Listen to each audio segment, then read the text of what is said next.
A very good afternoon, friends. Today I'm going to talk about the topic that is the brain drain. So, first of all, what is a brain drain? So, brain drain it is the immigration of well qualified and trained researchers from the native country into the another country.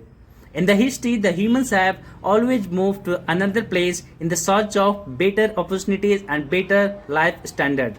But in India, in the recent time, it has become a very serious issue because according to the report published by IIM Bangalore, the immigration in India has increased about 256% in just less than a decade. However, according to the report published by UN as well, the India has the largest population of diaspora living worldwide with the population of 16 million.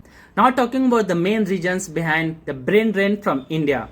In the first of all, the inadequate facilities, inadequate institutions and lack of job opportunities. In India, the schools, college and university laboratory, they are not filled with the best faculty or the best technological equipment, or there is no good ground for research and innovation. In India, we also know that the IPR issue, the intellectual property right issue, due to which the researchers, scientists, they would prefer to go to the another country or the developed nation. In the developed nation, they provide higher salary, and this is what something attract the Indian people. And India, we also have a reservation issue. However, this is for the good, but this makes some people of India sad, and they tend to go to the abroad. Now talking about the steps that need to be taken and the conclusion. In the first of all, the India need to upgrade the faculties, the infrastructure and the equipments in the schools, colleges and the laboratory and the universities. The Indian government should invest more in the research and innovation. In India, the private players should be encouraged to invest in the research and innovation. Recently, I appreciate the step that has been taken by the government or the Indian Space Research Organization that has provided a very soft entry of the private players such as e-space into the Indian space field. So now talking about some facts or figures.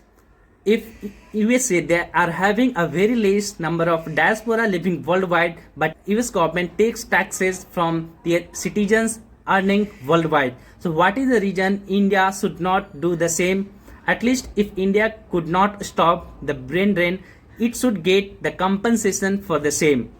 If Indian government start taking taxes at least 1000 US dollar to all the Indian diaspora annually, it will contribute about 16 billion US dollar, which will be very sufficient for India's energy and oil imports from Middle East. Now talking about the conclusion here, I would like to say that the central government with a thumping majority in the parliament, they must introduce a very well strong, bold and structured laws in order to control the brain drain, or taking taxes from the immigrant NRIs is just one idea of them. That's all. Thank you.